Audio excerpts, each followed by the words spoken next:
येन भूतले स्वयं रूप कदा मह्यं ददाति स्वपदान्तिकम् वन्देऽहं श्रीगुरो श्रीयुतपदकमलं श्रीगुरुं वैष्णवांश श्रीरूपं साग्रजातं सहगना रघुनाथान्वितं तं सजीवं साद्वैतं सावधूतं परिजनसहितं कृष्णचैतन्यदेवं श्रीराधा कृष्णपदान् सहगना ललिता श्रीविशाखान्वितांश नमः ॐ विष्णुपादाय कृष्णपृष्ठाय भूतले श्रीमते Bhaktivedanta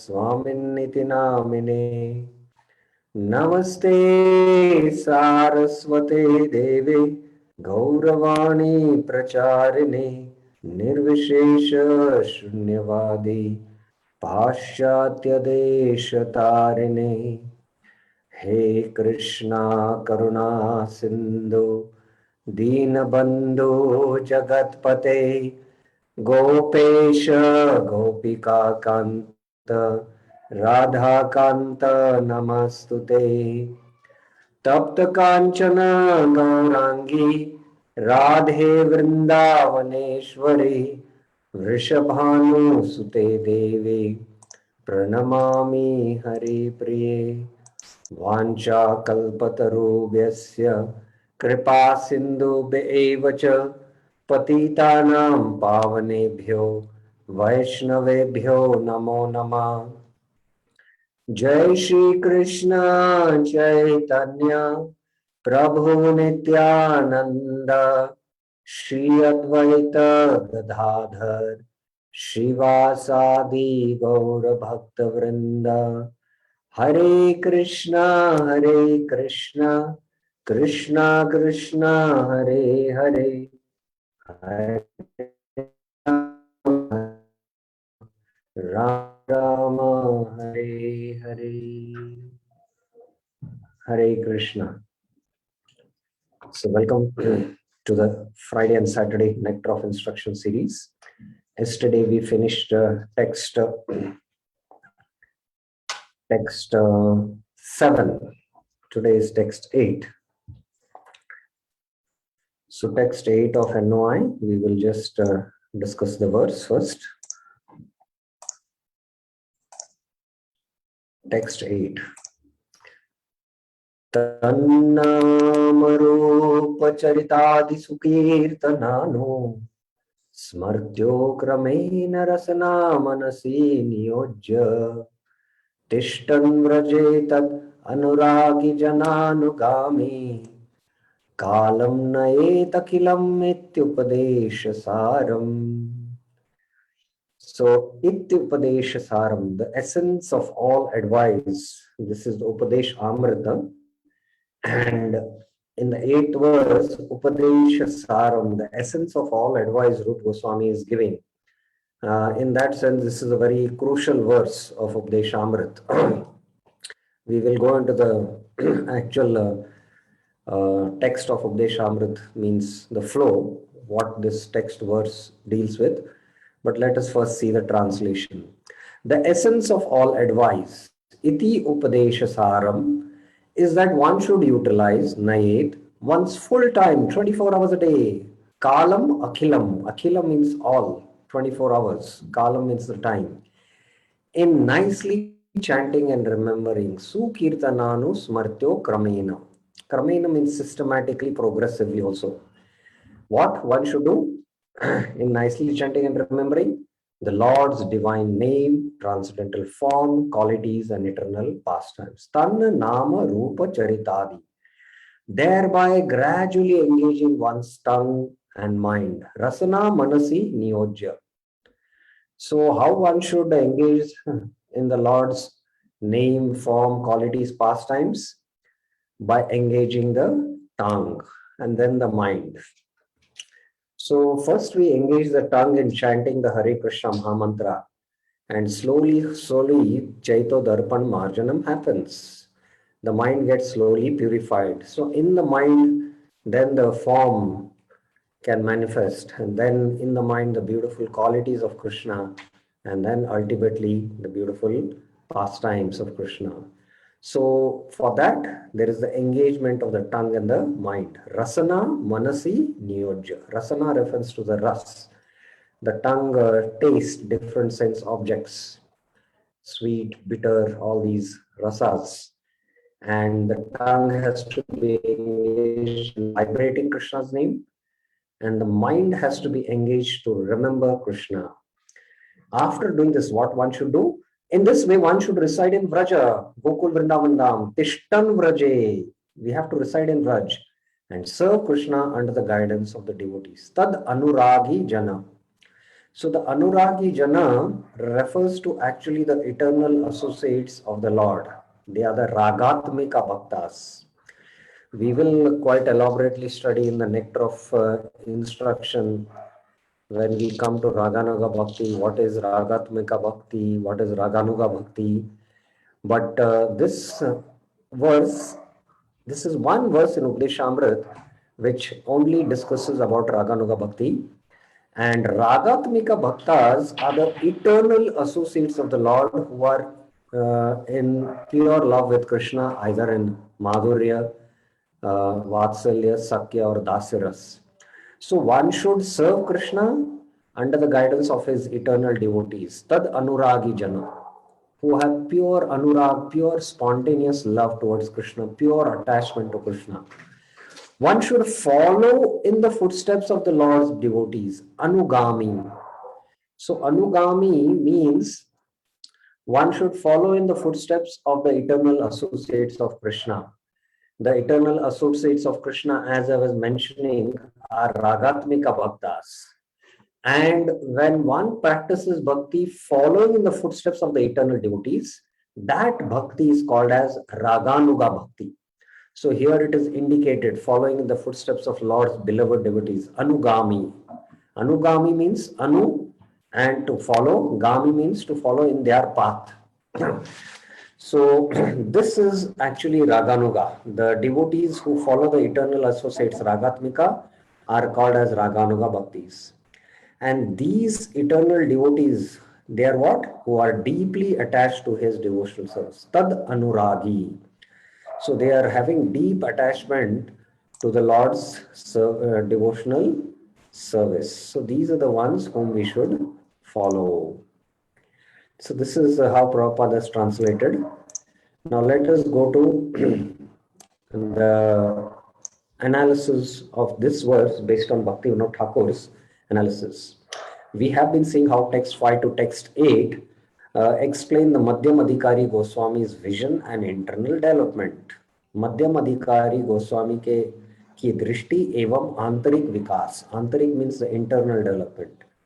So yesterday we saw after he avoids the offenses, especially the Madhyamadhikari towards the Mahabhagavats and doesn't see them with material vision, then how the avidya is destroyed by taking the holy name. Progressively and gradually it happens when we take with great care and attention the holy name and we practice this cultivation regularly. Anudinam.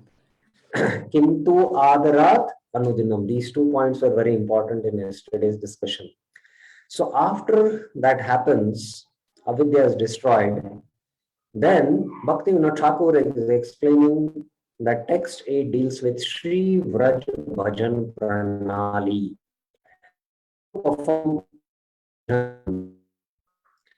Now, yesterday, one of the devotees also had mentioned that the avidya is destroyed at the stage of Nishta.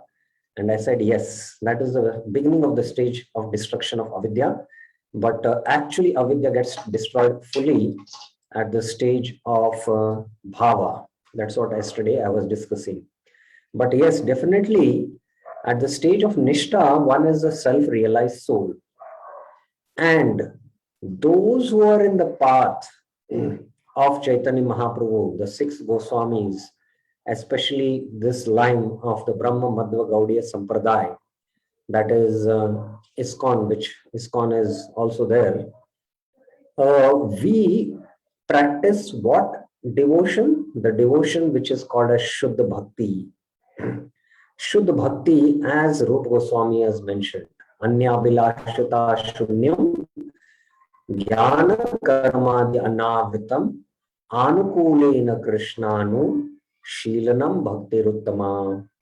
So this devotion, practice of this pure devotion only leads us to Golok Vrindavan.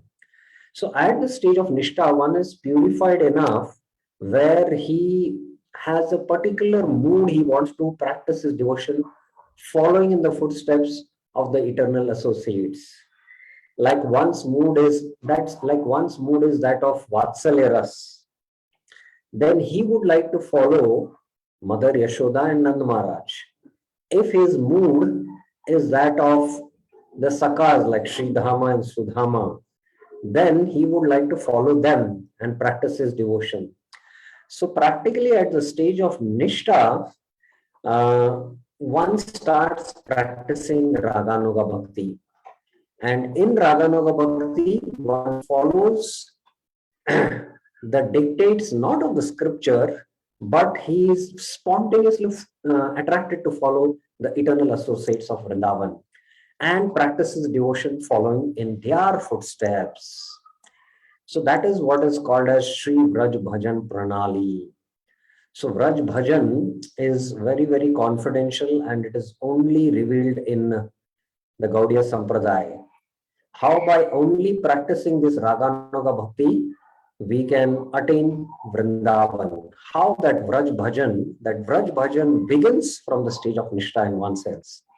So Raganuga practice of Bhakti also begins at the stage of Nishtha. So now this is the purport. The purport is very short, but the explanation is quite elaborate. And we will try to give few descriptions of the purport and the concept of Raganuga Bhakti here. Later on, when we'll be discussing nectar of instruction, verse by verse, that time we'll be elaborately discussing this topic. So in paragraphs 1 and 2, how one should utilize one's time fully in chanting and remembering the Lord's names, form, qualities is being mentioned, and, and engaging the tongue and the mind. Then paragraph 2 and 3 discuss about Tishtan Vraje, how one should reside in Vraja and serve Krishna under the guidance of his devotees. Then how one should follow in the footsteps of the Lord's beloved devotees who are attached to devotional service. That is the Ragatmika Bhaktas is also mentioned in paragraph 2 and 3. And then paragraph 4 and 5 is the Anuvritti explanation. So today maybe we will finish paragraphs 1, 2 and 3, these two themes. Let us see how things go. Now, as I was mentioning, that according to Bhaktivinoda Thakur, the subject of this text is Sri Vraj Bhajan Pranali. Pranali means methodology. The method of performing Sri Vraj Bhajan and the place of execution of such bhajan. That is very clear. Rupa Goswami is saying Tishtan Vraje. One should reside in Vraj. So text 1 to 7 speak about Vaidhi Sadhana Bhakti. If you remember in the overview of Bhakti Rasamrita Sindhu, I had mentioned this. Text 8 speaks about Raganuga Sadhana Bhakti. So text 8 is, according to Rupa Goswami, the Raganuga Sadhana Bhakti. And I had mentioned, if you remember, that the entire Bhakti Rasamrita Sindhu 11 verses can be compared to a beautiful verses which are like pearls. A necklace with full of pearls, and there is a pendant. That is the central pearl, you can see the big one, which is in the center. So text 2, 1 to 7 are on one side, sadhana bhakti. Text 8 is that pendant. It is the central pearl, big one. And 9, 10 and 11 speaks about prema and bhava bhakti. That is the other side of the necklace of pearls. So text 8 is like the transition from Vaidhi Sadhana Bhakti to Raganuga Sadhana Bhakti, and Raganuga Sadhana Bhakti in one sense is a transition to attain Bhava Bhakti and Prema Bhakti. So that is why text 8 is very, very important. Okay, fine. So any clarifications you have regarding this brief overview of what text 8 deals with? Anyone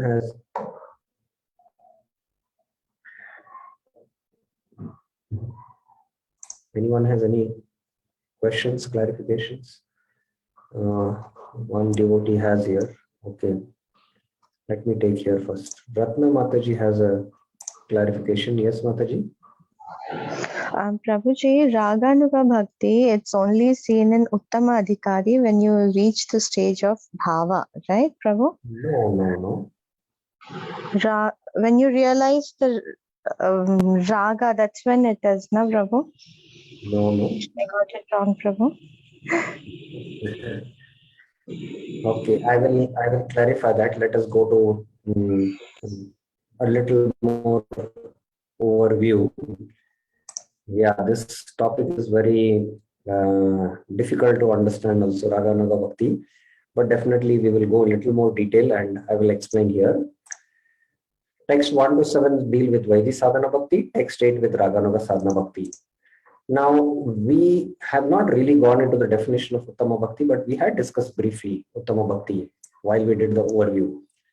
And Uttama Bhakti is classified into 3 different stages: Sadhana Bhakti, Bhava Bhakti, and Bhakti. And Sadhana Bhakti has these 2 divisions, Vaidhi Sadhana Bhakti and Raganuga Sadhana Bhakti. So Raganuga Bhakti is also within Sadhana Bhakti category only. This is very clearly to be understood. And Raganuga Bhakti itself is very, very exalted. Somebody who crosses Anant Nivritti and comes to the stage of Nishta, he becomes more or less self-realized soul.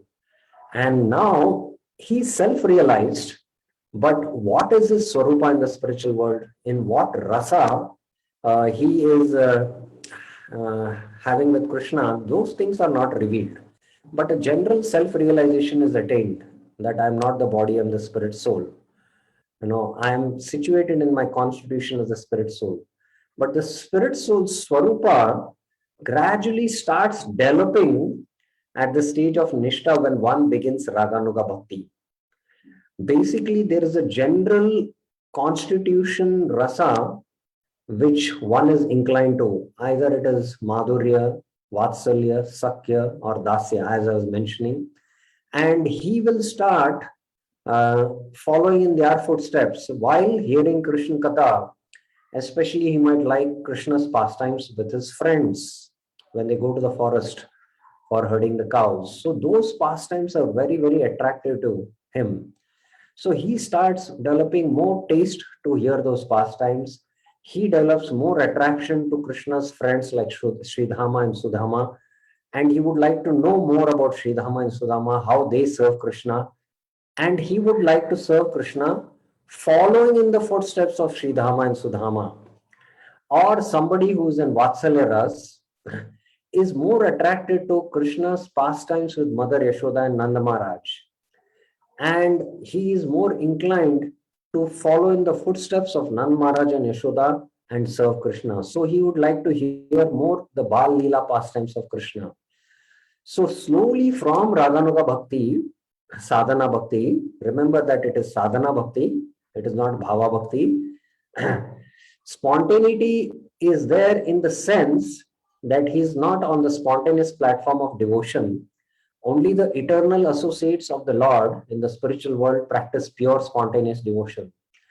Here the spontaneity, rag, is there in the sense that one is attracted to follow in the footsteps of the eternal associates of Krishna. And he is impelled by that. But he is not impelled by the injunctions of the Shastra. So that is how Raganuga Bhakti begins at the stage of Nishta.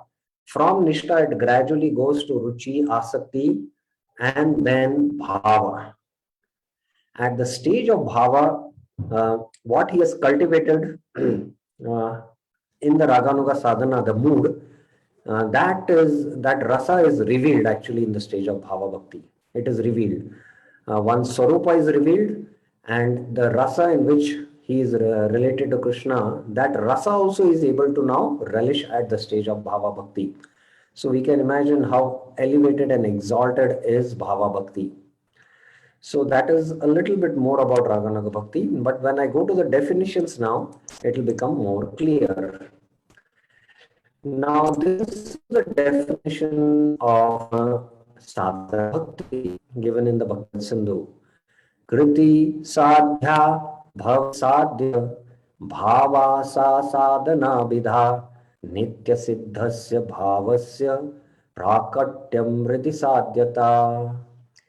Action of the senses, kriti sadhya, which produces the stage of bhava, sadhya bhava bhavet, is called sadhana bhakti. So the definition of sadhana bhakti is when we engage the senses in Krishna service, not with the desire to attain swarga or not with the desire to attain liberation. Because the definition of pure devotional service is anya abhilashita shunyam jnana karmadi anavritam. That should not be covered by. And we serve favorably, we engage the senses favorably in Krishna service in order to please Krishna. So these actions of the sense which are performed in sadhana bhakti, particularly we engage all our senses in Krishna service. So kriti sadhya, what will happen? Produces the stage of bhava. So sadhana bhakti will produce bhava bhakti. Sadhana bhakti will lead to bhava bhakti. In that sense, the goal of sadhana bhakti is to attain bhava bhakti and not liberation or swarga. In that sense, it is anya abhilashita shunyam. It fulfills the criteria of uttama bhakti definition, anya abhilashita shunyam. And this kind of bhakti, sadhana bhakti, which produces bhava bhakti, is called sadhana bhakti, sa sadhana vidha. Now, is this bhava bhakti attained, with something from outside, or is it, which is already there? That is clarified in the next two lines. This attained state of bhava bhakti, sadhyata means sadhya, attained state, is an eternal stahi bhav which is not created. Nitya siddhasya bhavasya. It is the eternal stahi bhav, but simply manifest within the soul by the spiritual energy of the Lord. Ridhi prakatyam. So now what is this stahi bhav? Again, this term has to be understood from the Bhakti Rasamrit Sindhu. Stahi means steady. Bhav means emotion. As I was mentioning, that every devotee has a particular permanent emotion in relationship with Krishna. Either it can be Madhurya, Sakya, Vatsalya, or Dasya. So the Stahi Bhav is the eternal emotion in which we are related to Krishna. Somebody might be in Vatsalya Bhav. So that Stahi Bhav is attained at the stage of Bhava Bhakti. It is Nitya Siddhasya Bhavasya. It is already there, but it is awakened by the practice of sadhana bhakti. Srila Prabhupada is to give a very simple and standard example. Just like the innate walking ability in the child is there, but the child needs a lot of help. The parents have to lift his hand and slowly make him walk. And then there are some instruments or toys where he learns, he uses those instruments to learn how to walk. But the walking ability is there in the child. If the walking ability was not there in the child, no matter how much external help we give, still the child cannot walk. Similarly, Nitya Siddha Krishna Prem, Kabu Sadhyanai. Krishna Prem, the innate tendency of the soul to love the Supreme Soul, is already there in the heart. Shravanadi Shuddha Chitta Karaya Uday. When we hear by Shravan Kirtan, the Chitta becomes pure, then naturally it awakens. Because That is the innate tendency of the soul. It is there within. It is not something which is got from outside. So that is what is being clarified in the second, third, and the fourth line. It is nitya siddha bhavasya, but manifest within the soul by the spiritual energy of the Lord. So at the stage of bhava bhakti, the Lord's spiritual energy enters the heart, which is called as the Ladini Shakti. And with the Ladini Shakti, the soul's Swarupa is revealed and the soul attains bhava bhakti, and his permanent emotion, his rasa with the Lord, is also revealed. So sadhana bhakti, which leads to bhava bhakti, is called, the action of the senses which produces bhava is called sadhana bhakti. So this is the definition of sadhana bhakti given in the Bhakti Rasamrita. Now to the definition of bhakti. This is in Charitamrita in the Sanatana Siksha. Raghina jana bhaje shastrera agyaya vaibhakti holi tara sarva shastra gay.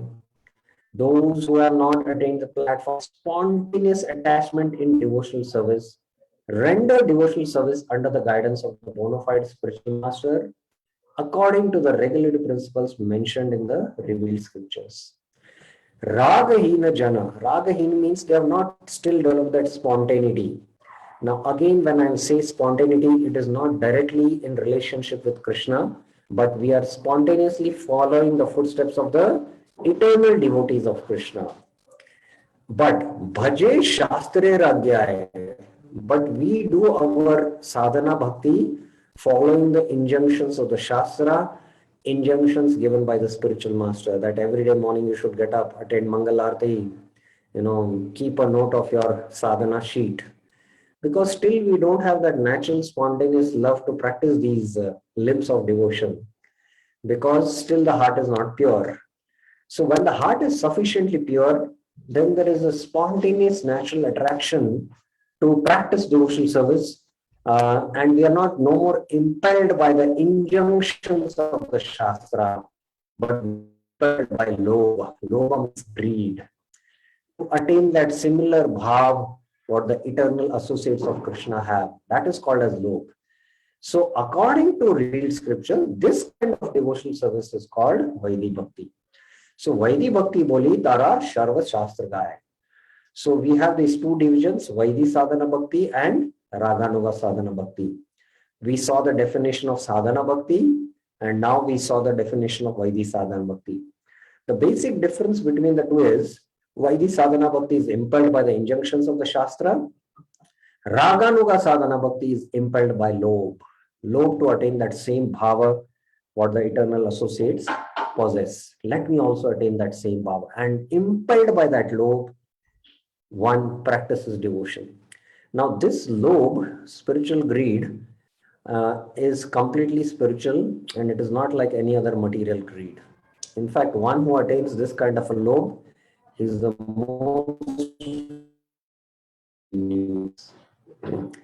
Krishna Bhakti Bhavita Mati Kriyatam Kuto Labhyate Tatra Laulyam Ekamulanam Janma Koti Sukritirna Labhyate. So in the Chaitanya Charitamrita, during the Ramanand Rai discussion, maybe because somehow I remembered this verse, I'll show you this. Krishna Bhakti Bhavita Mati Kriyatam Kuto Labhate. Maybe let us see.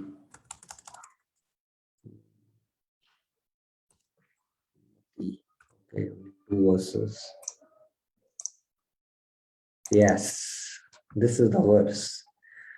Krishna Bhakti Rasa Bhavita Mati. Krishna Bhakta Rasa Bhavita, absorbed in the mellows of executing devotional service to Krishna.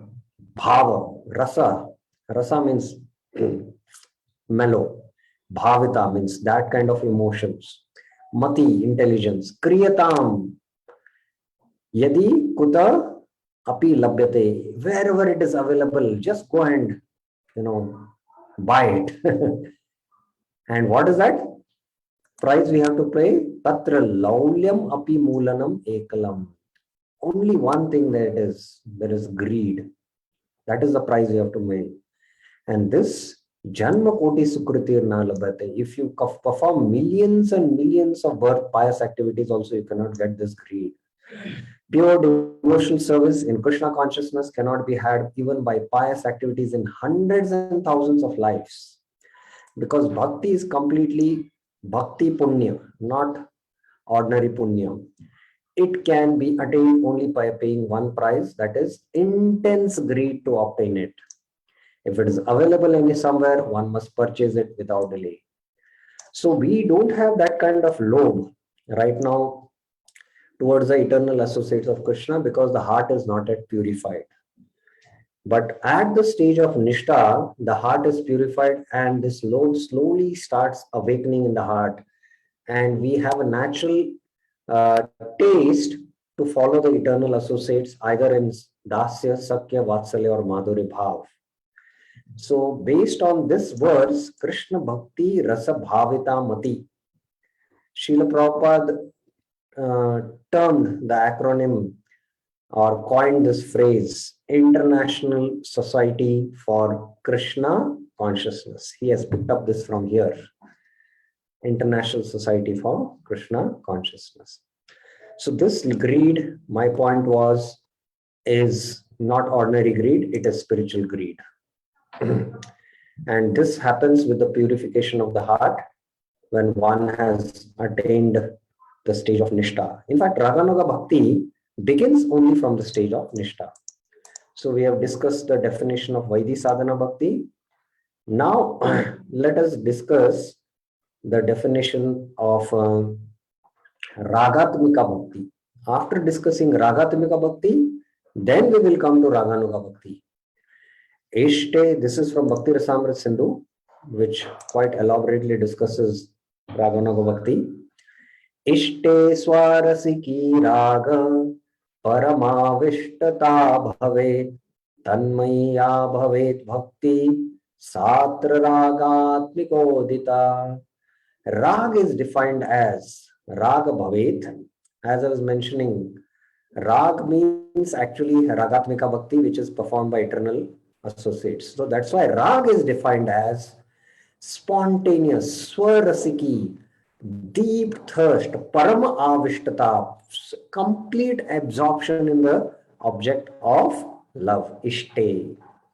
We have heard this word Ishte. Everyone has heard this word Ishte. Sometimes we say, ये item मेरे को बहुत इष्ट है. It is very dear to me. Or the 6 Goswamis had, all of them had their own deities. Although they worship Radha and Krishna, but still they had their Ishta Devas. So our Ishta means our object of love is Krishna. So the eternal associates of the Lord, they are spontaneously having pure natural attraction towards Krishna. And because they have this natural attraction, spontaneous attraction, their consciousness is completely absorbed in Krishna. Parama Avishtata. Bhakti that is impelled exclusively by such thirst. Tanmayi ya bhavet bhakti. Tanmayi means full absorption in Krishna. That's it. Nothing else. No other object of absorption. Why? Because in the heart, there is deep love for Krishna in the heart. And that is why the effect is what? There is absorption in Krishna. A few years back, maybe 2-3 years back, one of our devotees was mentioning how in Taiwan, one student was so much absorbed in watching on the mobile some videos that 3 days practically he was hooked onto the mobile. Practically he did not drink water nor eat any food. His whole consciousness was absorbed, in watching the video, and he completely collapsed and he was in the ICU. 3 days he forgot all the bodily demands. So much, he was absorbed in the object. So this absorption in matter is there. But that same absorption, pure absorption in Krishna is there in the Brajvasis. That is why they are what? Tanmai ya bhaved bhakti. Tanmai. And Yashoda's name is Yashoda Mai. Mai means her consciousness is fully in Krishna always. Yashoda Mai, we say. Tanmaya Bhaved Bhakti is called Ragatmika Bhakti. Sa Atra. Atra means here in the scripture, Ragatmika Udita. Udita means it is called. So this is briefly the definition of Ragatmika Bhakti. Then what is Raganuga Bhakti? Ragatmika Bhakti Mukya Vrajavasi Jane Tara Anugata Bhaktir Raganuga Name. This is from the Chaitanya Charitamrita definition. The original inhabitants of Vrindavan are attached to Krishna spontaneously in devotional service. Now, who are they referring to? In this translation, whom it is referring to? What kind of bhakti this is called, as I mentioned? Anyone would like to answer can raise their hands. Okay, there is one devotee here, but I would like to see here in the audience whom this is referring to. The original inhabitants of Vrindavan are attached to Krishna spontaneously in devotional service. Whom it is referring to? Yes, there is one hand raised. Mohan Rup Sham Prabhuji. Ragatmika Bhakti? Yes, Ragatmika Bhakti. Excellent. If you have got this much, it's really good. Nothing can compare to such spontaneous devotional service, which is called Ragatmika Bhakti. Very clear here. When a devotee follows in the footsteps of the devotees of Vrindavan, his devotional service is called Raganuga Bhakti. Tara Anugata Bhaktira Raganuga Name. That means those devotees here on earth spontaneously follow the Ragatmika Bhaktis. That bhakti what they practice is called as Raganuga Bhakti. It is still not pure spontaneous devotional service as the eternal associates is, but spontaneity is there in the sense that they are naturally attracted to follow the eternal associates of Vrindavan. In that sense, there is spontaneity. Okay, so this is definition of now Raganuga Bhakti. Now, same definition is there in the Bhakti Rasamrita Sindhu. I just now gave this definition from Chaitanya Charitamrita, Madhya Leela, Sanatana Shiksha, because there also Bhakti Rasamrita Sindhu is discussed. Virajantim abhivaktam vrajavasi janadishu ragatmikam anusruta yasa raganuga. Raganuga Bhakti is defined as Sa Raganuga Uchate, that Bhakti which follows after the Ragatmika Bhakti, Ragatmikam Anusruta Ya. And where this is found? Found distinctively. Virajintam, Virajantim, Abhivaktam. Virajantim means it is resplendently available, or it is resplendently manifesting. Where? In the inhabitants of Vraj. Vrajvasi Janadishu. So here also it is mentioned, Ragatmika Bhakti Mukhya Vrajvasi Jane. Tara Anugata Bhaktira Raganuga Mama. So this Ragatmika Bhakti, following in their footsteps that Bhakti which is performed, is called as Raganuga Bhakti. So this is the definition of Raganuga Bhakti. So I have defined Sadhana Bhakti, I have defined Vaidhi Sadhana Bhakti, both Bhakti Rasamrita Sindhu and Chaitanya Charitamrita definition. I have defined Raganuga Bhakti and both Chaitanya Charitamrita and Bhakti Rasamrita Sindhu. So having understood these definitions, now we can go to the purport. So now if you have any questions regarding what we discussed up till now, you can raise your hands. Just the definitions. Now one was Ratna Mataji. Yes, Mataji. Sorry, Prabhu, I forgot to put my hand down. Okay. There is one question here by the IVF devotees. Let us take up that. Yes, Prabhuji. I think you almost answered it. Okay, so that is why I thought maybe I should finish that discussion. So any other questions? anyone has till now about the 8th verse, which is discussing about Raganuga Bhakti. And in that context, we discussed what Bhaktivinoda Thakur says, what text it deals with. It deals with Vraj, Shri Vraj Bhajan. Then we discussed Sadhana Bhakti definition, Vaidhi Sadhana Bhakti definition, Raganuga Sadhana Bhakti definition. Any questions regarding that? Anyone has? Okay. So now we will go to the purport. Now, as I mentioned, these are the themes.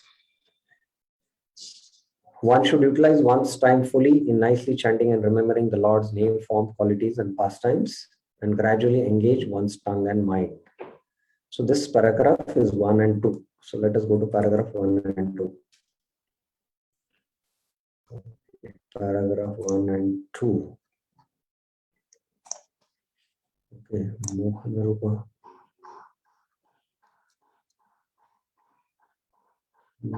Somebody has raised his hand.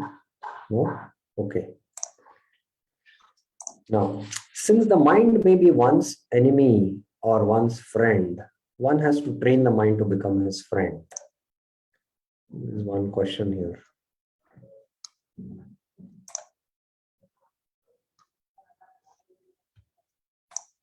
Yes, Madan Mohan Prabhuji.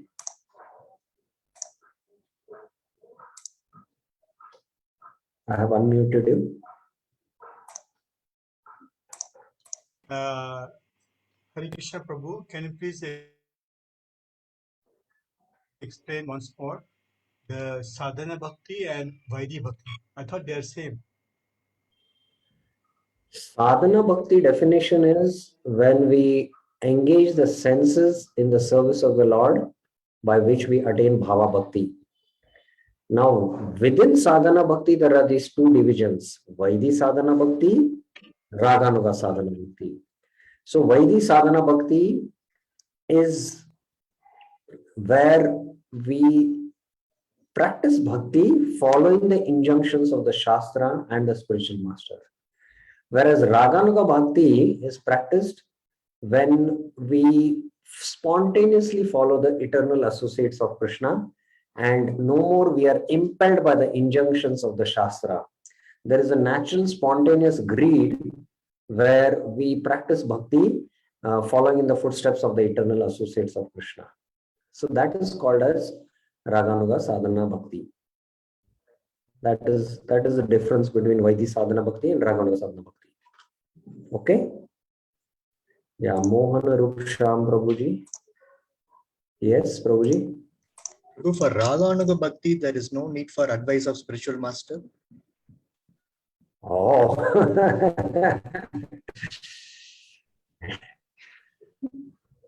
In fact, when one comes to the stage of Raganuga Sadhana Bhakti, there is more now the internal path you have to traverse to attain perfection.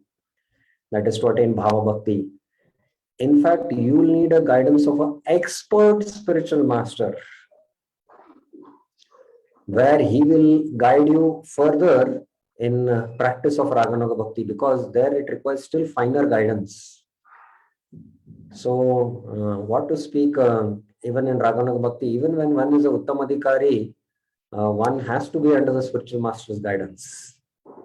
Ramanacharya had one Diksha Guru, but he had many Shiksha Gurus.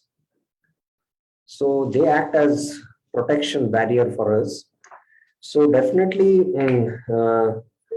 this misconception is there, especially in Vrindavan. Those who don't want to follow the bona fide process given by Rupa Goswami, they say, no need to accept spiritual master. Just absorb yourself in Krishna Leela Smaran.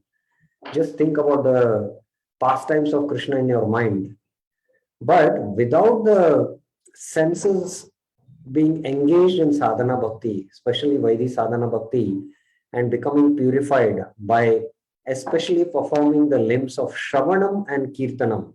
Most important, Shravanam is to hear Gita and Bhagavad philosophy and purify the heart and understand the philosophy. And then Kirtanam means not only you hear, but you understand the philosophy and then explain it to others, Kirtanam. Then only the heart becomes more purified, Shravanam and Kirtanam. And that's why Prabhupada in the Bhagavatam first canto, in the first chapter, in one of the purports, he mentions that this Shravan and Kirtanam are the progressive path for self-realization. So one who does Shravanam and Kirtanam for many, many years, then slowly, because the heart is now purified, spontaneously remembrance of Krishna also happens, Smaranam. In fact, one can, not remember Krishna all throughout the day until one comes to the stage of Nishtha. Until one comes to the stage of Nishtha. Because in Anishtita Bhajan Kriya, that is when anarthas have not fully been eradicated, the mind is distracted with so many things because the anarthas are there. But when the anartha nivritti stage you cross, the mind is very steady and it can naturally absorb itself in remembering Krishna, in chanting Krishna's holy names, in chanting Gita and Bhagavad at the stage of Nishtha. So there now he is developing his internal body, spiritual body. So he needs more attention and more care of the spiritual master. Just like, when you have some small health issue, you go to a physician, your family doctor, to take care of your basic, illness or sickness or headache. But then you have a deep disease of the heart. Then you have to go to an expert physician, a heart specialist, whom you have to consult, and he does the heart surgery. So in fact, internal, purification of the heart, further, after one reaches Nishtha, there are a lot of chances that one can deviate. Mentally, intellectually also. He can deviate. So there he needs an expert guidance of an expert spiritual master while practicing Raganuga Sadhana Bhakti. Is it clear? Okay, there was one more question. Somebody else raised the hand. Any other question?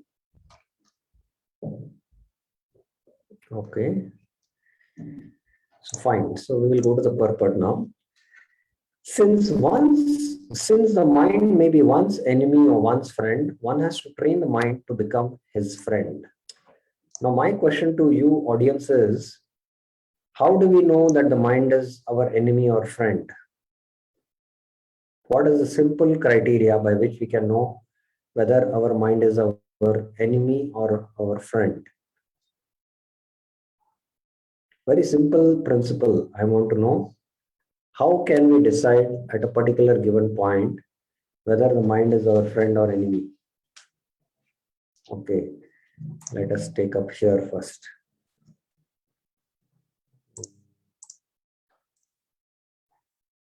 Those who would like to type can type directly to me personally. Yes, Mataji, what is the answer? If we are still interested in the material things around us, the mind is our enemy because it still wants something which is temporary. Okay. If we are interested in something permanent, then it is our friend, Krishna. Yes, okay, this is quite true. There is one answer here which was typed by Dhanna Lakshmi Mataji. If we are favorable to Krishna consciousness. Okay, that is also okay. Anyone else? Okay, here one of our devotees would like to answer. Yes, Prabhuji? Yeah, while chanting, if our mind is not roaming, it's concentrating on the holy name, then we can understand it has become our friend. Yeah, if the mind while chanting, we are able to absorb in remembering Krishna and hear the holy name, then it is our friend. So yes, the general principle is when the mind is constantly thinking about Krishna, it is our friend. If it is thinking about some other subject apart from Krishna, it is our enemy. As Mataji had put, temporary or permanent. Krishna is a real permanent object. Vedam vastavam atra vastu shivadam. So we can judge this where is our mind absorbed? In matter or in Krishna? If it is absorbed in matter, it is our enemy, the mind. And if it is absorbed in Krishna, then it is our friend. So this is how we can understand. Now Prabhupada is mentioning why he established ISKCON. The Krishna conscious movement is especially meant for training the mind to be always engaged in Krishna's business. So Prabhupada is saying that Prabhupada established this Krishna ISKCON to especially train the mind. So here he is giving a higher purpose why Prabhupada established ISKCON. That ultimately we have to train the mind to always be engaged in Krishna's business. So what does Krishna's business mean? So those who are at home, ultimately Krishna is the center of our home. Krishna is the Prabhu there, master, and we all are his servants there. So ultimately Krishna's business begins in the home when we do morning Mangalarti. Then we have to think Krishna's business is what now? Next, what is to be prepared for Krishna and offered to Krishna? And then the husband also goes to work because ultimately he has to maintain Krishna's house. So he's engaged in Krishna's business. And then we come back, we do kirtan for the Lord's pleasure, we hold festivals at home.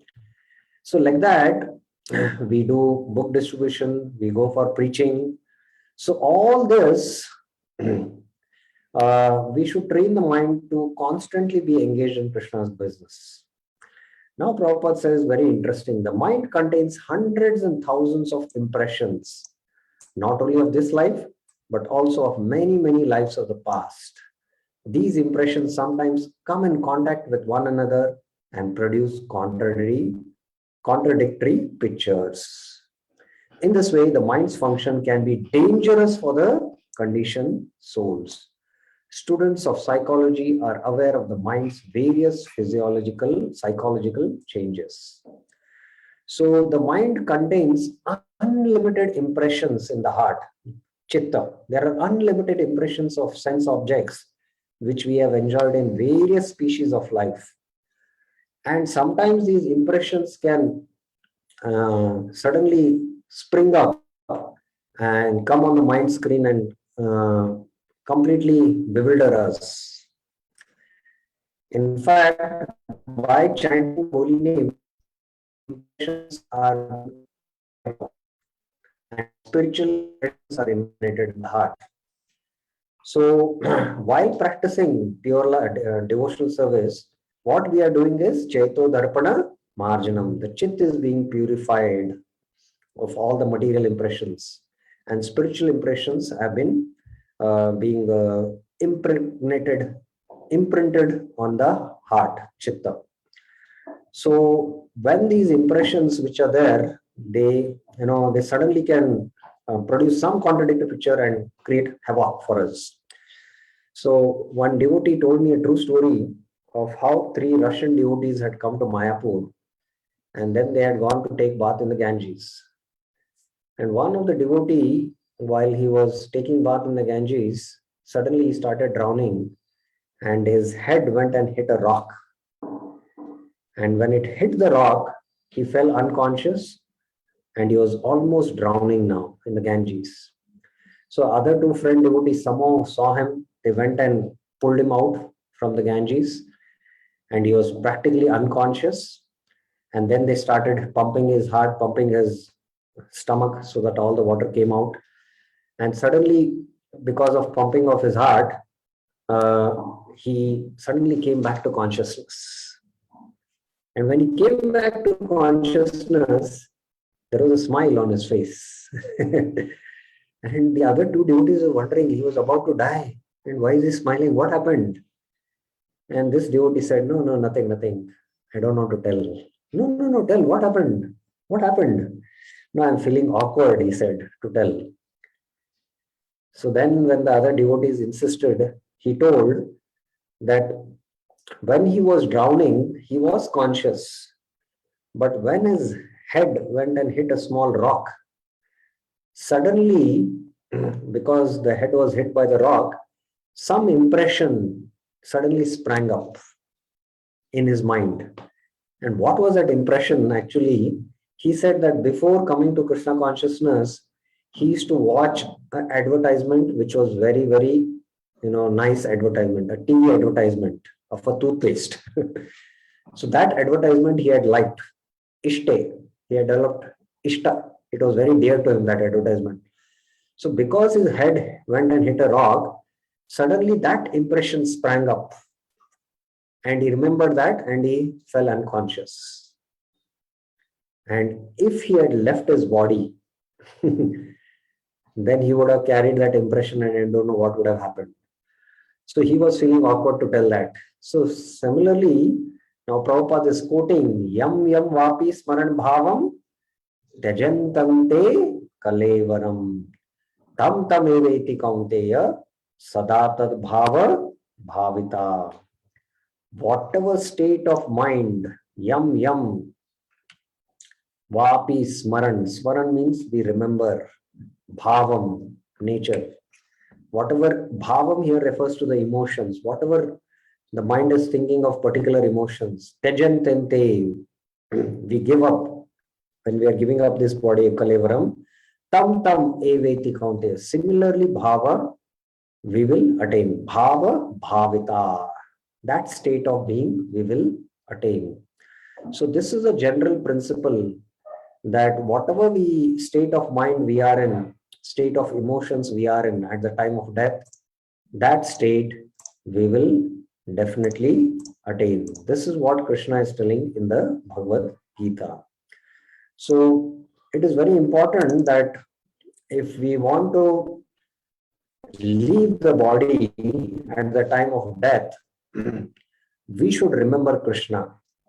And Krishna has spoken this in the previous verse. Antakalecha Mam eva smaran muktva kalevaram. At the time of death, if you think about me, smaran muktva kalevaram, and cute up your body, sa prayati sa madbhavam, you will attain my nature. My nature is spiritual. Yati nasti atra samshaya. Na asti. Of this, there is no doubt.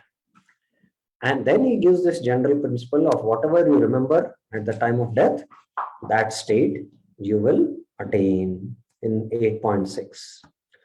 Now, which is the classic example in the Srimad Bhagavatam where there is a pastime where this principle has been, spoken, or it is there as a form of a pastime?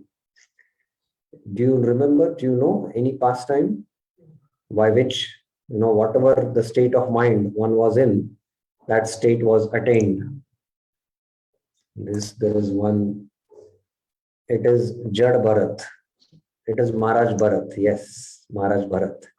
So Maharaj Bharat, at the time of leaving his body, he was not able to locate the deer.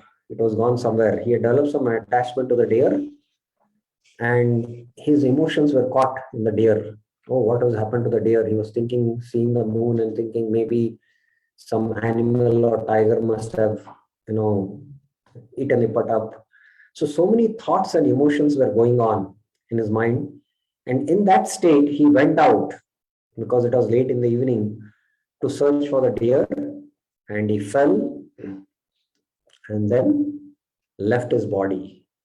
And at that state of mind, he was thinking about the deer. He attained the deer's body. So this principle 8.6, the classic example is of Maharaj Bharat. Now Krishna in the Bhagavad Gita also says that Neha Bikarmanashosti Pratyavayona Vidyate Swalpam Apyasya Dharmasya Trayato Mahato Bayat. That if one practices this path of bhakti, for him Trayato Mahato Bayat, that is explained in 2.40 in the Bhagavad Gita. He says that he will not glide in the lower species of life. His consciousness will be protected by me, Krishna says. In this endeavor, there is no loss of diminution, and a little advancement on this path can protect one from the most dangerous type of fear. And Prabhupada mentions the most dangerous thing is to glide in the lower species of life. So Prabhupada says, but Krishna consciousness carries a person again to Krishna consciousness even after the loss of body. At least one is sure to have a chance in the next life to be born again as a human being, either in the family of cultured brahmanas or rich aristocratic family, and further chance is given for elevation. So here in the Gita 2.40, Krishna is saying that one will attain a human birth. He will attain a human birth. 2.40 in the Gita, he's saying this. He'll attain a human birth. But why did then Ajamil attain the body of a deer then? What is the reason? So how do you reconcile between 2.40 and 8.6? How do you reconcile these two verses? Anyone would like to answer? Yes, Lata Mataji.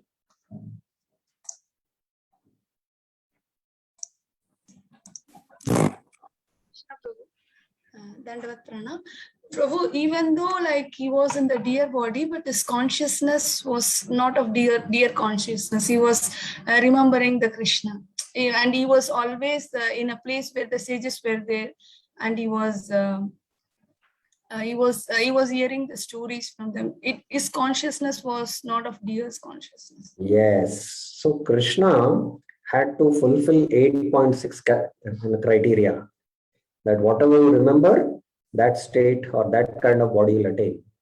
At the same time, he had to fulfill 2.4. So although he entered in a deer's body, he was not in deer consciousness. He was still in his divine consciousness. And in the deer's body, he remembered his previous body, that is of Maharaj Bharat. So he had consciousness. And in the next life, as Jad Bharat, he not only remembered his deer's body, but also remembered his previous body to that is Maharaj Bharat. And that's how Krishna protected his consciousness. So that's how the two verses get reconciled.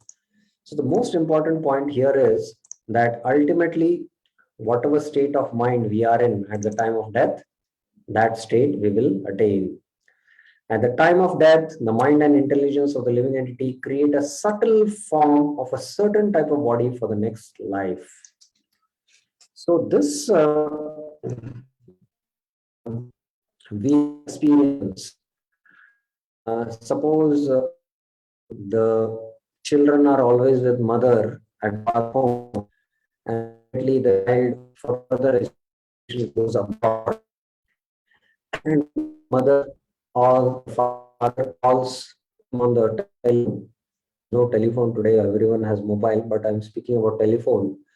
And when he speaks, when he hears mother's voice or the father's voice, when he hears the voice, immediately the form comes in the mind's picture for the child. So the mind and intelligence create a subtle form of a certain type of body for the next life at the time of death. Yam yam vapi smaran bhav. If the mind suddenly thinks of something not very congenial, one has to take a corresponding birth in the next life. So this was classic example is Ajamil, Maharaj Bharat, sorry, not Ajamil. On the other hand, if one can think of Krishna at the time of death, he can be transferred to the spiritual world, Golok Vrindavan.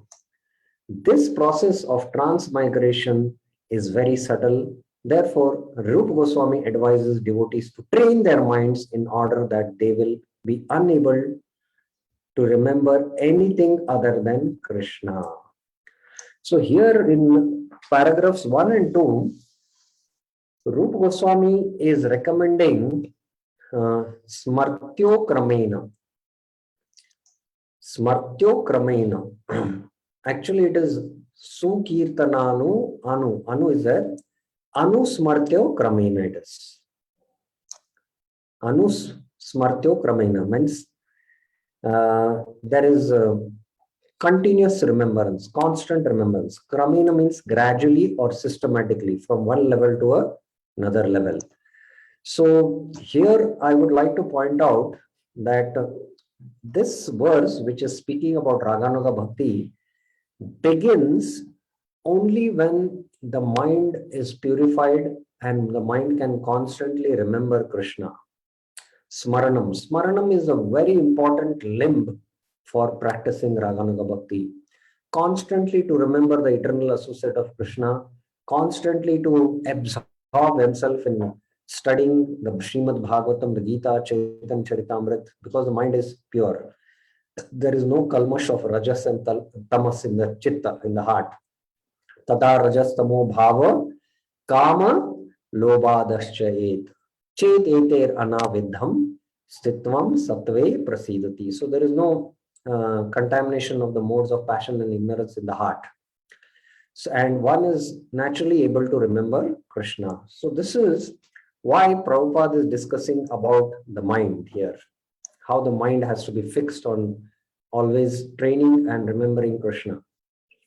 This begins in Vaidhi Sadhana Bhakti, but the mind becomes completely controlled at the stage of Nishtha when the Anarth Nivritti has happened. So after discussing this, then Prabhupada goes on to describe in paragraph 2 and 3, one should reside in Vraj and serve Krishna under the guidance of the devotees. So this theme he is going to speak now. Similarly, the tongue should be trained to speak only of Krishna and to taste only Krishna Prasadam. The mind has to be trained to constantly remember Krishna, and the tongue should be trained only to speak Krishna Katha and taste only Krishna Prasad. Niyojya. Niyojya is being referred. Rasana, Manasi, Niyojya. The tongue has two functions, to vibrate and to taste. One should vibrate only the holy name or Krishna Katha, and the mind has to only remember Krishna. Niyojya means to be linked or to be always connected, engaged. The mind is engaged like that. It is again coming from the word yoga, yuj. Srila Rupa Goswami further advises Tishtan Vraje. One should live in Vrindavan or any part of Rajabhumi or the land of Vrindavan. Or any part of Rajabhumi. Full stop is there. Vrajabhumi or the land of Vrindavan is supposed to be 84 kroshas in area. 1 krosha equals 2 square miles. When one makes Vrindavan his residence, he should take shelter of an advanced devotee there. Now here that devotee, one of the devotees had asked question. Here it means two things. Taking shelter of a very advanced Rasika Bhakta who can guide us in practicing Raganuga Bhajan, and also to take shelter of the eternal associates of Vrindavan, that is the Ragatmika Bhaktas, both. In this way, one should always think of Krishna in his pastimes. So one should always think about Krishna in his pastimes. So to constantly remember Krishna's pastimes is only possible in Raganuga Sadhana Bhakti when the heart is purified after the stage of Nishtha. This is further elucidated by Srila Rupa Goswami in Bhakti Rasamrita Sindhu 1, 2, 294 and 295. So only in 3 verses does Rupa Goswami in Bhakti Rasamrita Sindhu mention the practice of Raganuga Bhakti. So I will be taking these 2 verses in a little detail today. And then in the next week class, we will go to Bhakti Siddhanta Saraswati Thakur's purport, because here there is a lot of discussion which we need to do. Or let us see how things move forward. So here, now let us go to these verses. We saw this first paragraph. We saw this first paragraph where mind, friend or enemy, how the uncontrolled mind is dangerous for the conditioned soul. I gave that story of a Russian devotee who had gone to take in the bath in the Ganges, and how at the time of death, the mind and intelligence of a living entity create a subtle form and a certain type of body in the next life. And that's why we need to train the mind to remember Krishna. And if we think about Krishna at the time of death, will be transferred to the spiritual world. Then the control of mind is both prerequisite for Vaidhi Sadhana Bhakti also and Raganuga Sadhana Bhakti. And in Vaidhi Sadhana Bhakti, Bhakti Siddhanta Saraswati Thakur in his Anuvritti Tika mentions these points I am already presenting here. For those in whose minds deep attachment is not developed, raga, they should renounce all material endeavors, follow the do's and don'ts of Vaidhi Sadhana Bhakti, hearing, chanting, and remembering the Lord. When taste develops, then they should reside in Vraj and practice Raganuga Bhakti, following in the footsteps of the Vrajvasis. In Raganuga Bhakti also, the mind is now more controlled. It is steady. One should reside in Vraj, either mentally or physically. Take shelter of a beloved associate of Krishna, that is the Ragatmika Bhaktas. Constantly remember Krishna and Krishna's associates, because he has that mood. He constantly will hear the 10th canto, Bal Leela pastimes, or Krishna's pastimes with the cowherd boys when he goes for cowherding, or the gopis pastimes based on his mood. One should place himself under the direct guidance of a particular associate of Krishna and follow in his footsteps. That is the Ragatmika Bhaktis. And this method is applicable both in the stage of sadhana and in the stage of sadhya. So in sadhana also, we should place ourselves in the guidance of the spiritual master and practice the Vaidhi Bhakti rules and regulations. So both it is required, both in Raganuga Bhakti and Vaidhi Bhakti. So these points are there about the control of the mind, how it should be executed in Vaidhi Bhakti as well as in Raganuga Bhakti. Now, as I mentioned, Prabhupada is quoting this verse. This verse from the Bhakti Rasamrita Sindhu. So we will discuss that verse now. Mohan Lal Prabhuji has a question. Yes, Mohan Lal Prabhuji. Hare Krishna Prabhuji. Prabhuji, little confusion is there. That before we learned that mind, forgetfulness is one of the bliss from Krishna to us. So in this, it is showing that this mind contains 100,000 impression not only of this life, but also of many, many lives of the past. So this, due to this, there's a come in contact with another and produce contradictory pictures. So this is totally different. Confusion is there. So what exactly is your confusion? That confusion is like in this, it is showing that the previous life also means little consciousness we are getting. That's why mind is contradicting each other. This life and previous life. But what exactly is the question then? Question is this: can mind carry the remembrance of the past life in this life? Oh, why not? Not only past lives, past millions of lives of impressions are there in the heart, in the chitta. Unlimited impressions are there in the chitta. And by chanting the Hare Krishna Mahamantra, slowly all these impressions are being eradicated. Chaitodarpan Marjanam is happening. And maybe, we might not come to know what is our previous life. What, those impressions might be deep in our subconscious and they might not be revealed. Sometimes you all have experience that when you sleep in the night and in the morning you have some dreams. And, in those dreams, you can see that you are in some different bodies. Maybe you say, this is not of this dream. What I have is not an experience of this life. Maybe some other life you feel.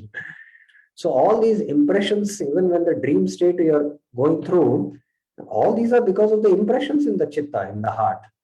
So like that, unlimited impressions are there in the heart. And these impressions, material impressions, can create havoc because of the functioning of the mind and intelligence. And that is why by chanting Hare Krishna, what we are doing is we are completely removing these material impressions and impregnating spiritual impressions.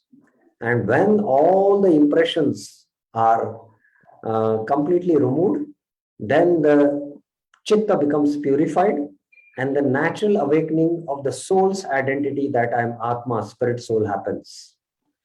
And then the Atma is, pure consciousness flows towards Krishna and not towards anything towards this material world or Maya. So because we have unlimited impressions, that is why our consciousness moves towards Maya. I'll give you a simple example to understand. Suppose you are traveling somewhere and you see a billboard advertisement. And there in the advertisement is gulab jamun. And because the mind now sees this picture and the tongue wants to taste, so you go and have a gulab jamun. So the impression of the gulab jamun is there in the heart now, chitta. It is impregnated when we taste it and enjoy it. Now the next time when we come across gulab jamun, immediately the mind and intelligence will remember. Or the mind will say, oh, this impression, I have experience of it. The intelligence says, oh, let us go for it now. So again, now you taste the gulab jamun, the impression of this gulab jamun becomes deeper now in the heart. So like that, these unlimited impressions of sense enjoyment are there in the heart. And that is why Cheto Darpan Marjanam has to happen. We don't know how many unlimited impressions we have in our heart.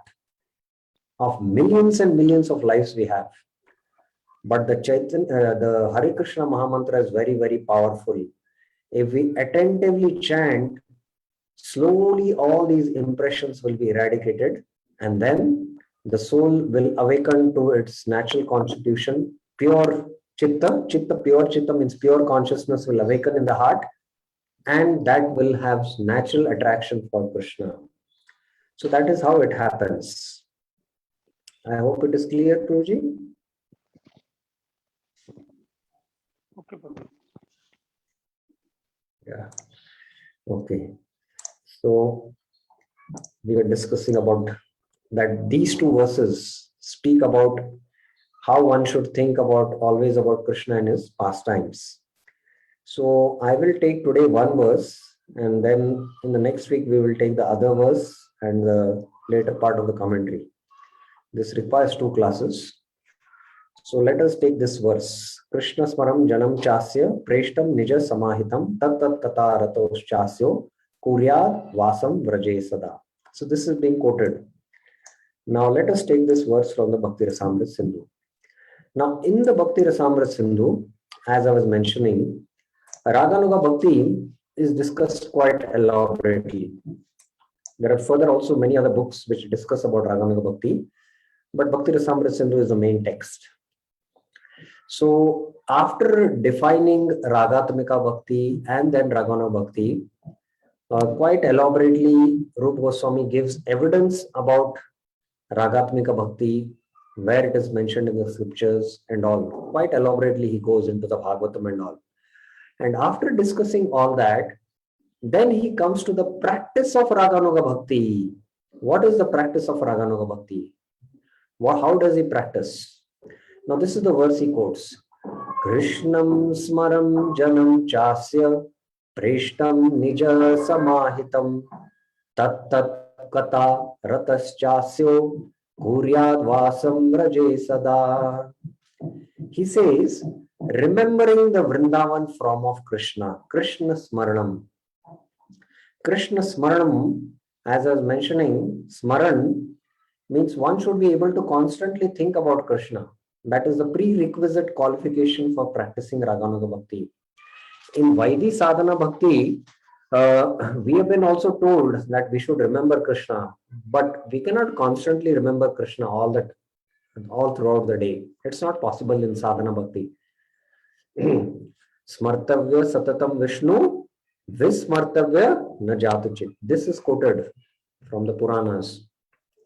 But one is able to constantly remember Krishna. We should remember constantly the form of Krishna. And then remember what? His dear associates. Cha asya preshta janam. Preshtam. Preshtam means very dear associates of Krishna. So remembrance of Krishna, remembrance of Krishna's associates. Then how are they? Who have inclinations for service similar to one's own. As I was mentioning, in Raganuga Bhakti, you want to follow the mood of Sridhama and Sudhama. So they also are doing particular service to Krishna, and you want to do similar service, what they are doing. Inclinations of service similar to one's own. So these are the dear devotees whom you should remember.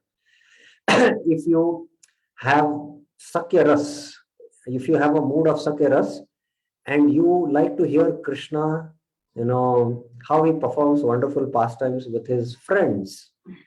So that is the mood you have an inclination to go. That's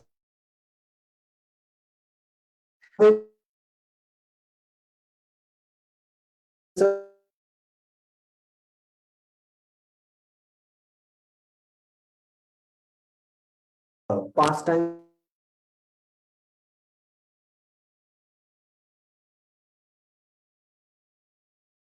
Come Vrindavan, he has mind. We have more attraction. So although we are all in the temple, but we have some special attraction to hear the Bal Gopal pastimes, because that is our mood. And next is, one should always live in Braj. Oh, there is a not able to hear. I think this is the problem with network here. So let me change the connection.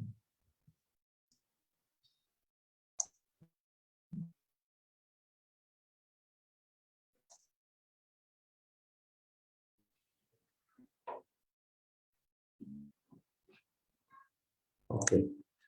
Is it better now? Are you able to hear now? Yes, fine. So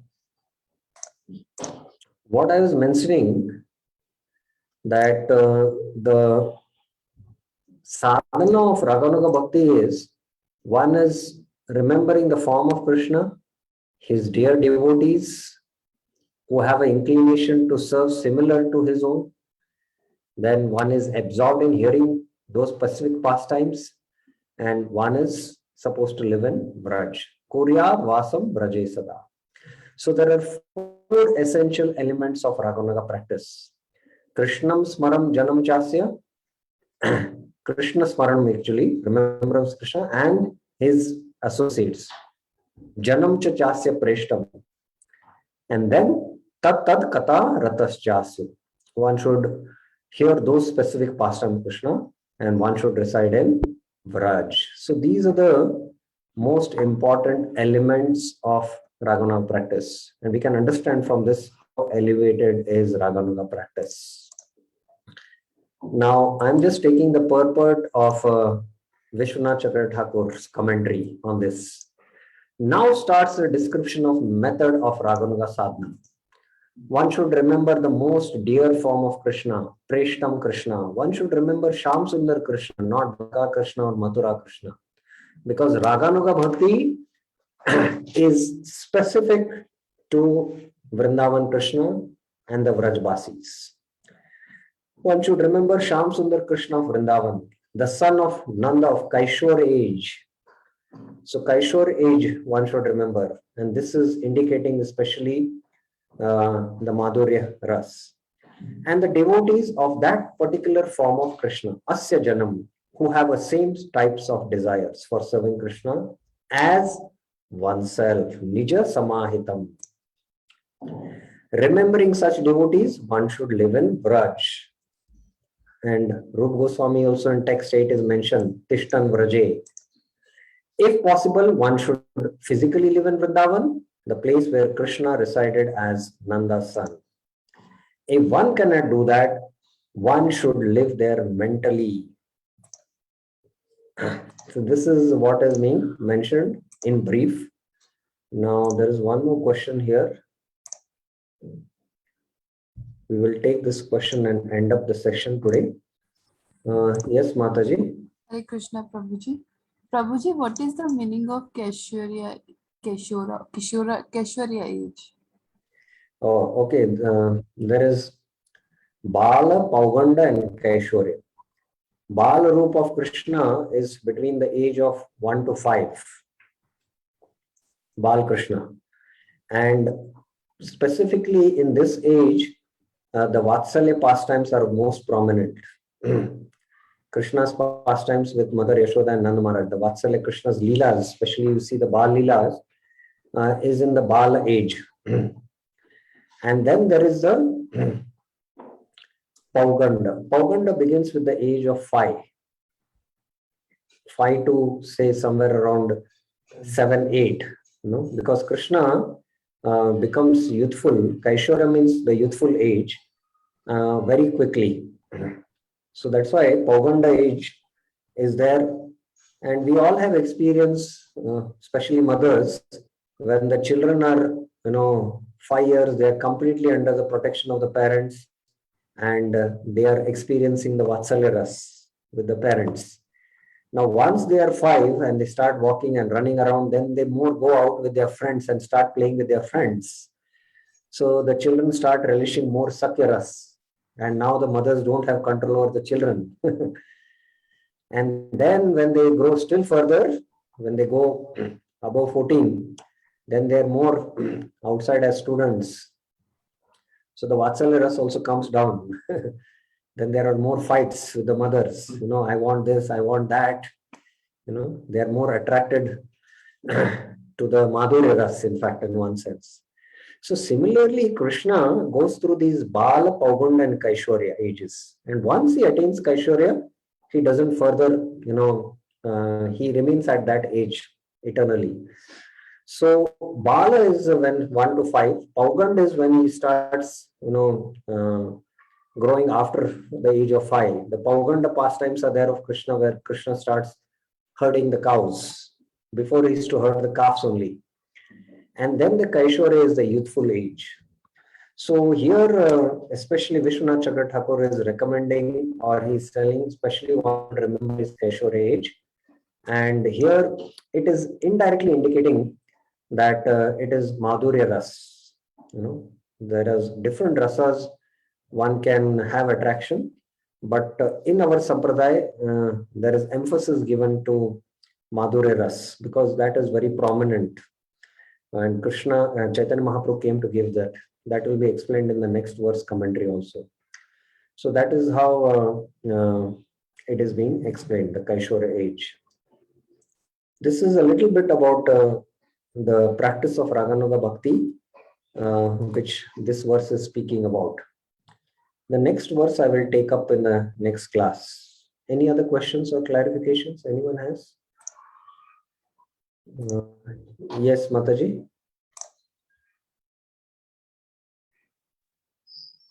Hare Krishna, Prabhu. Like as you said, after reading this, I was thinking so much emphasis is being given to Madhurya Ras and the Kaishora age of Krishna, and Raganuga Bhakti is completely about the followers who are in Brajdham. So in this, in the reading of NOI, then where do the bhaktas of Jagannatha and Rama and all of that, where does that come in, Prabhu? See, Jagannath also, again, it is very closely, intimately related to Vraj Bhakti only. That's why Chaitanya Mahaprabhu went to Jagannath Puri, because he was feeling separation from Krishna. Especially Jagannath is very confidential, mood where Krishna is feeling separation from the gopis of Vrindavan, being in Mathura, and Srimati Radharani is feeling separation from Krishna. And Chaitanya Mahaprabhu took the mood of Srimati Radharani and appeared in this world to bestow that kind of bhakti. In the Chaitanya Charitamrita it is mentioned, the verse is Prema Rasa Niryas Karite Aswadana Raga Marga Bhakti Karite Pracharana Rasika Shekhara Krishna Parama Karuna Eido Yeheto Karena Udgama. I think it is, yes, I found this verse. I'll just show you the verse. Prema Rasa Niryas Karite Aswadan. Prema Ras, the mellow of love of Godhead. Niryas, essence. Karite Aswadana. So there are Dasya Ras, Sakya Ras, Vatsalya, but the topmost is Madhya Ras. And Chaitanya Mahaprabhu came to relish this highest ras. That is the love of Krishna with the gopis, and the topmost gopi is Srimati Radharani. And Chaitanya Mahaprabhu came in the mood of Srimati Radharani to relish that prem ras. And Ragamarg, the path of spontaneous attraction. Ragamarga Bhakti Loka Karite Pracharan. He came to propagate. Krishna is Rashika Shekhar. He is Rasraj. Rasika Shekhar Krishna. Parama Karuna, most merciful. Ei doi hetu kare ichhara udgam. Because of these two desires, he took birth here. Shri Krishna appeared as Chaitanya Mahaprabhu. So that is why emphasis is given on the Madhurya Ras, because that is what Chaitanya Mahaprabhu himself relished, and he has come to give it to us. So that is the reason. I hope it is clear, Mataji. Okay. So there is one question here which we will take up. Yes, Prabhuji. Yeah, you said after Kishore Avastha, Krishna stays like that. Yeah. But it is mentioned Nitya Nava Yavan. So Yavan is actually after 16. Yeah. So here the question is that after Kaishora, Krishna stays at the same age, the Kaishora age. And Yovana, Nitya Nava Yovana refers to the age of 16. Krishna always looks like a 16-year-old boy. So as I was mentioning, there are a lot of fine details, like Pauganda actually goes from the age of, after 5 till a long time. But Krishna immediately crosses the Pauganda age and very quickly comes to the age of Kaishwarya. In Vrindavan, he comes to the age of Kaishwarya very quickly. And then he remains at that age. For us, we will attain that youthful age only maybe after 15 or 16 or 18. But Krishna quickly attains that. And he remains at that age in Vrindavan. So that is the reason. All these calculations are given in the Srimad Bhagavatam, especially by Vishwanath Chakra Thakur, he mentions this. So Krishna's eternal form is Nitya Kishore form. And our worshipable deities are what? Kishore Kishori. Kishore Kishori refers to Radha and Krishna, who are in their youthful forms. So that is our worshipable deities. So that is where we should. Can you please tell me about Lord Ram? Also, does it come in this? Now, Lord Ram's devotion is not the devotion which is practiced by the Vrajvasis, because Lord Ram has also the Aishwarya feature, and prominently there is Dasya. Hanuman is in Dasya mode, and those who worship Lord Ram, they will go to Ayodhya. So based on the conception of worship and based on the rasa in which one is worshipping, that is the destination we attain. So Ayodhya Dham, those who worship Lord Ram in this mood, they will attain Ayodhya. But if we want to attain Golok Vrindavan, then we should worship Krishna only exclusively, and not Krishna in his Dwarka form or Mathura form, only Vraj Krishna. Then only we can attain this topmost bhakti which Chaitanya Mahaprabhu has come to give, Raga Bhakti. Because Raga Bhakti is only practiced by Vrajvasis, not the Mathura Vasis, not the Dwarka Vasis. Even the queens of Dwarka, who are related to Krishna and Madhurya Ras, they also don't come under Ragatmika Bhakti category. It is only the gopis of Vrindavan. And that is why Chaitanya Mahaprabhu says, Ramya Kachita Upasana Vrajavadu Vargena Yakalpita. Ramya Kachita Upasana. Aradhya Bhagavan Vraje Tanayas Tadhama Vrindavan. For us, Aradhya Bhagavan is the son of Nanda Maharaj, Krishna, Sham Sundar Krishna, Vraja Krishna. And his dham is Vrindavan. And how we should worship? Ramya Kachita Upasana Vrajavadu. As the Vrajavadus did worship, we should follow in their footsteps. Where is the proof? Srimad Bhagavatam Pramanam Amalam. The Amal Puran Srimad Bhagavatam exclusively discusses these pastimes of Madhurya Ras in the 10th canto. And what is known? Prema Umartoma, the topmost prema, that is the highest prema, Madhurya prema. And Sri Chaitanya Mahaprabhu Matamidam Tatrata Na Paraha. Chaitanya Mahaprabhu has spoken about it. He is the highest Praman for it. Okay, now there is one last question. Poona Mataji. Yes, Mataji? Prabhuji, what is the meaning of Raj? If we are using Raj is Vrindavan. Okay. Raj is Vrindavan. Okay. So we will stop here. Shri Upadesh Amrit ki Jai. Srila Prabhupada ki Jai. Shri Rupa Goswami Pad ki Jai.